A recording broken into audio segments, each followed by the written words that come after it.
Oke, pemirsa, tadi kita sudah menyimak kegiatan bimbingan teknis.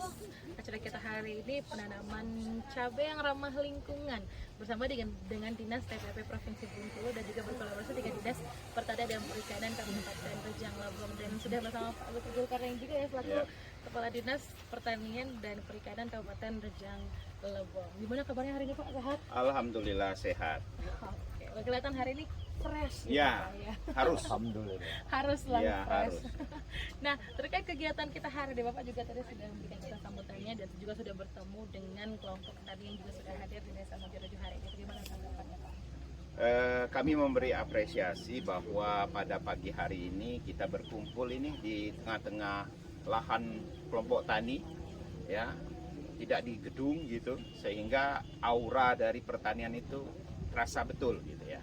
Dan pada saat ini kita membahas masalah fintech untuk budidaya cabai yang ramah lingkungan. Yang kedepannya bukan hanya ramah lingkungan, tetapi memang organik. Nah, ini yang diminta untuk sehat kita semua dan juga diminta oleh produk bukan hanya untuk kita, tetapi di luar sana seperti itu. Ya, termasuk luar negeri barangkali ya.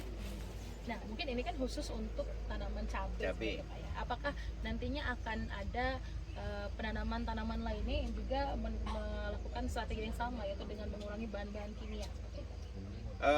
Semua program kita ya, apakah itu pembiayaannya dari APBD kabupaten, provinsi dan pusat, cenderung ke arah bagaimana upaya budidaya tanaman yang ramah lingkungan, dalam hal ini mengarah ke pertanian organik. Ya, kalau hari ini kita tanaman cabai, ya pada beberapa waktu yang lalu kita sudah menyampaikan pupuk hayati yang untuk tanaman padi, ya.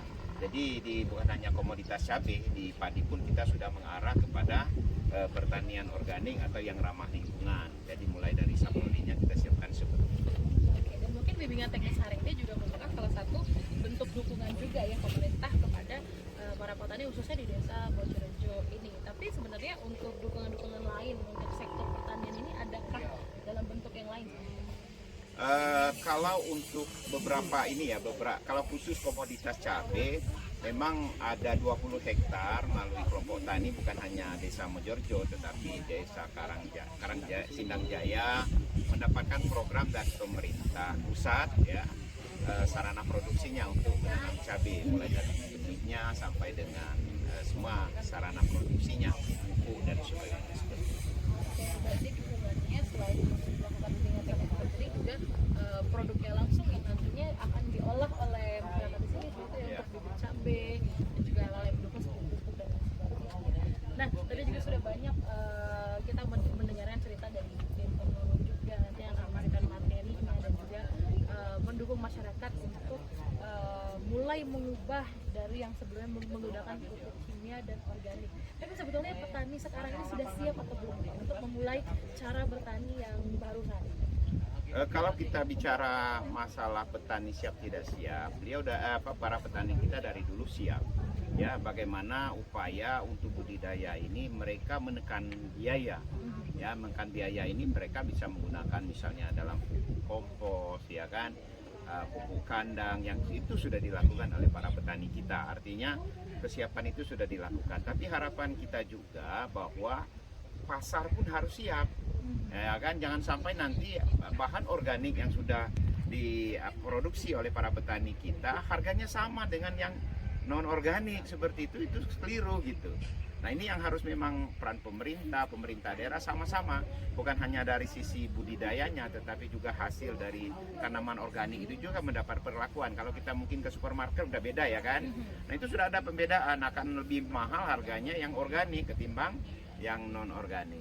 Kemudian perlu kami sampaikan di sini juga kepada pemirsa BETV dan seluruh masyarakat yang menonton ya, apakah Provinsi Bengkulu atau apa, sudah ada sekarang namanya Biosaka.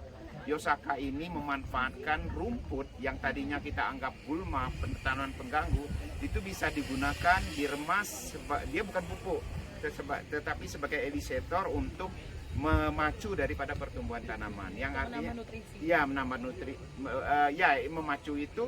Tetapi kita nanti akan mengurangi penggunaan pupuk, termasuk mungkin apakah pupuk buatan atau memang pupuk organik. Mungkin ini ini jadi program ataupun hal yang dilakukan untuk mencoba beralih lah Kak. Ya. Karena mungkin sebelum kita menggunakan bahan kimia kita juga pernah melakukan yang organik. Mungkin karena sudah terbiasa dengan bahan-bahan kimia, pupuk kimia, akhirnya kita mulai beralih kembali lagi dengan bahan-bahan organik seperti yang disampaikan tadi. Sudah banyak sekali inovasi-inovasi yang luar biasa yang terus diinovasikan untuk para petani khususnya yang ada di Rejang Lebong hari ini. Mungkin ternaknya bisa dimanfaatkan untuk pupuk kandang, ya kan. Tadi gulma yang selama ini kita menganggap tanaman pengganggu, kita manfaatkan, kita gunakan untuk menyemprot tanaman kita yang insya Allah nanti akan mengurangi penggunaan pupuk, apalagi pupuk kimia seperti itu. Nah, tetaplah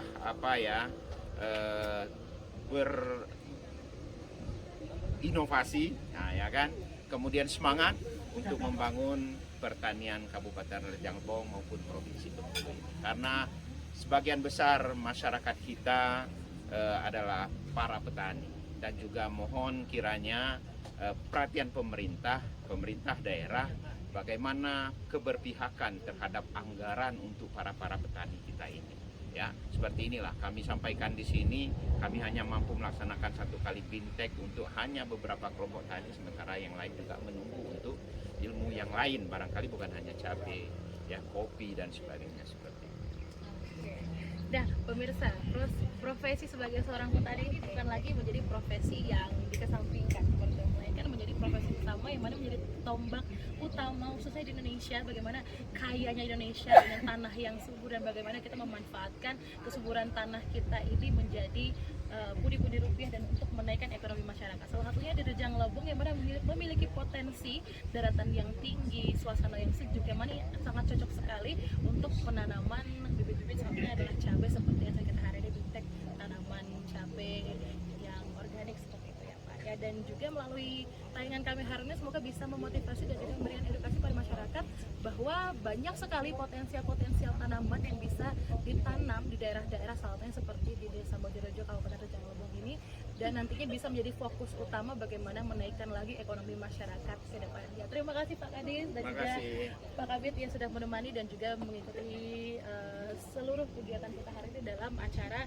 BIMTEK tanaman cabai yang ramah lingkungan hari ini di Desa Mojorejo, Kabupaten Rejang Lebong. Dan pastinya liputan khusus kami hari ini bersama dengan Dinas TPHP Provinsi Bengkulu, bersama juga dengan Dinas Pertanian dan Perikanan Kabupaten Rejang Lebong. Sekian, terima kasih. Saya Puspa Skarero, mewakili kerabat kerja yang bertugas mengucapkan terima kasih banyak.